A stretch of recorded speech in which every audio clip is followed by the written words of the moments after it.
সূরা কাউসার পড়ে হাতের বৃদ্ধাঙ্গুলে ফু দিলে যে কেউ আপনার বাধ্য হয়ে যাবে। এটা পবিত্র কোরআনুল কারীমের একটি সূরা। পবিত্র কোরআনুল কারীমের ভিতরে ছোট্ট একটি সূরা হচ্ছে সূরাতুল কাউসার। অনেক সময় আমাদের স্বামী আমাদের কথা শুনে না।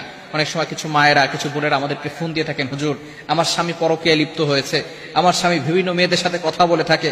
অনেক সময় প্রবাসী ভাইরা আছেন, তারা বলেন আমার স্ত্রী আমার কথা শুনে না, আমার স্ত্রী আমার টাকা নিয়ে ফুর্তি করে অন্যদের ছেলেদের সাথে কথা বলে, কিন্তু সে আমার কোনো কথা শুনে না।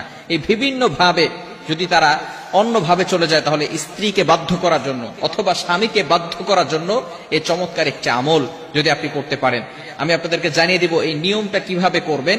আবার অনেক সময় সন্তান কথা শুনে না, অফিসের বস শুধু আপনার উপর অত্যাচার করে, জুলুম করে, নির্যাতন করে, যার কারণে আপনি কঠিন বিপদের ভিতরে পড়ে আছেন। যদি আপনি এই আমলটা করতে পারেন, অবশ্যই আল্লাহ তাআলার পক্ষ থেকে সুন্দর একটা ফলাফল আসবে। 21 দিন এই আমলটা করবেন। আমলটি করবেন কিভাবে আমি আপনাদেরকে ভালো করে বলে দিচ্ছি। প্রথমে আপনি ওযু করবেন, পবিত্র অবস্থায় থাকবেন, অবশ্যই পবিত্র থাকতে হবে। এরপরে আপনি ফজরের নামাজের পরে অবশ্যই ফজরের নামাজ পড়বেন, কারণ ফজরের ভিতরে বরকত রয়েছে। ফজরের নামাজ পড়ে আপনি পবিত্র হয়ে ওই নামাজের স্থানে যদি আপনি পড়তে পারেন আলহামদুলিল্লাহ ভালো। আর যদি সেখান থেকে উঠে অন্য কোনো কাজ করেন, তারপরে ওযু অবস্থায় যদি সেখানে বসেন, কোনো সমস্যা নাই, পড়তে পারবেন।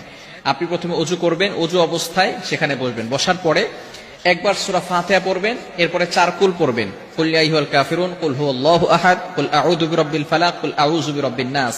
এটা পড়ে আপনার বুকে ফু দিবেন এবং পুরো শরীরকে মাসাজ করে দিবেন, আপনার শরীর বন্ধ হয়ে যাবে। এরপরে আপনি 3 বার দুরূদ শরীফ পড়বেন। আমরা নামাজের ভিতরে যে দুরূদ শরীফ পড়ি, এই দুরূদ শরীফ 3 বার পড়তে হবে।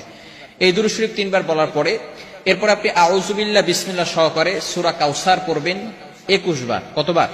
সূরা কাউসার 21 বার পড়তে হবে আউযু বিল্লাহ বিসমিল্লাহ সহকারে। 21 বার পড়ার পরে আপনার এই বৃদ্ধাঙ্গুলটা এই যেখানে আমরা করগুনি 1 2 3 একের জায়গায় রেখে এরপর আপনি এটাকে মুষ্টিবদ্ধ করবেন।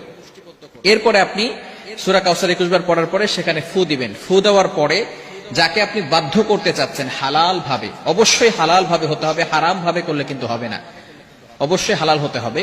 যাকে আপনি বাধ্য করতে চাচ্ছেন তার নাম 7 বার পড়বেন এবং তার পিতামাতার নাম 1 বার পড়বেন, এবং আপনি মনে মনে চিন্তা করবেন যে আমি তাকে হালাল ভাবে বাধ্য করতে চাচ্ছি এবং কোরআনিক ভাবে তাকে বাধ্য করতে চাচ্ছি।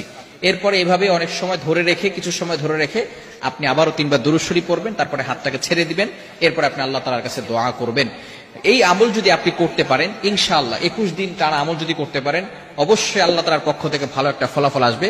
তবে এটা হালাল ভাবে করতে হবে, ইয়াকিনের সাথে করতে হবে। যদি কারো ইয়াকিন না থাকে, কোরআনের প্রতি যদি কারো বিশ্বাস না থাকে, তাহলে কিন্তু কঠিন মুসিবতের ভিতরে পড়ে যাবেন।